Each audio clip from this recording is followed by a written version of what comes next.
கிறிஸ்துவுக்குள் பிரியமான சகோதர சகோதரிகளே, இயேசு கிறிஸ்துவின் இனிதான நாமத்தில் உங்கள் அனைவருக்கும் என் அன்பின் வாழ்த்துக்கள். இன்றைய தினம் உங்களுக்காக கொடுக்கப்பட்ட வேத வசனம் யாத்ராகமம் 25ஆம் அதிகாரம் 2ஆம் வசனம். இஸ்ரவேல் புத்திரர் எனக்கு காணிக்கையை கொண்டு வரும்படி அவர்களுக்கு சொல்லு. மனப்பூர்வமாய் உற்சாகத்துடன் கொடுப்பவன் எவனோ அவனிடத்தில் எனக்கு காணிக்கையை வாங்குவீர்களாக. மனப்பூர்வமான காணிக்கை என்பது மகிழ்ச்சியோடு இறைவனுக்கு கொடுப்பது.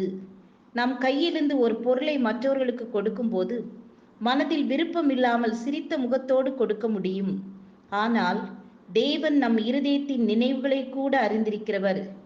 எனவே அவர் மகிழ்ச்சியோடு கொடுக்கும் காணிக்கையே அவர் விரும்புகிறார். கர்த்தர் மோசேயிடம் மனப்பூர்வமாய் உற்சாகத்துடனே காணிக்கை கொடுக்கும் இஸ்ரவேல் புத்திரர்களிடம் காணிக்கையை வாங்குவீர்களாக. அவர்கள் நடுவில் வாசம் பண்ண ஒரு பரிசுத்த ஸ்தலத்தை உண்டாக்குவாயாக என்கிறார். நாமும் மனப்பூர்வமாய் காணிக்கை கொடுக்கும் போது நம் நடுவில் அவர் வாசம் பண்ணுகிறார். ஒரு வியாபாரியும் அவரது நண்பரும் உலகை சுற்றி பார்க்க சென்றனர். அவர்கள் மனதை கவர்ந்த பல நிகழ்வுகளை கண்டனர். ஆனால் கொரியாவில் கண்ட ஒரு சம்பவம் அவர்கள் மனதை மிகவும் வியப்படைய செய்தது. ஒரு நாள் காலையில் அவர்கள் நடந்து சென்றபோது ஒரு விவசாயி தன் சிறு வயது மகனையே தன் நிலத்தை உழுவதற்கு பயன்படுத்தினார். அதை பார்த்து வியப்படைந்த அவர்கள் அதை ஒரு புகைப்படம் எடுத்து கொண்டனர். பின் பக்கத்து கிராமத்தில் உள்ள ஒரு மிஷனரியை சந்தித்தனர். அவரிடம் இப்புகைப்படத்தை காட்டினர். அவர் இவர்களை எனக்கு தெரியும். அவர்கள் ஏழைகள். இந்த ஆலயம் கட்டுவதற்காக காணிக்கை கொடுப்பதற்கு அவர்களிடம் ஒன்றுமில்லை. எனவே அவர்கள் தங்கள் நிலத்தை உழுவதற்கு பயன்படுத்திய எருதை விற்று பணம் கொடுத்தார்கள். அதன் பின் அந்த சிறு பையன்தான் எருது செய்யும் கடினமான வேலையை செய்கிறான் என்றார்.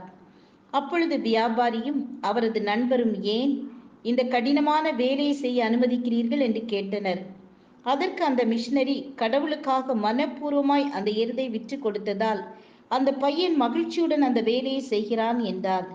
நாமும் மனப்பூர்வமாய் காணிக்கை கொடுக்கும்போது நாம் செய்யும் வேலை தொழில் கடினமானதாக இருந்தாலும் நாம் அதை மகிழ்ச்சியோடு செய்வதற்கு கர்த்தர் பலன் தருவார்.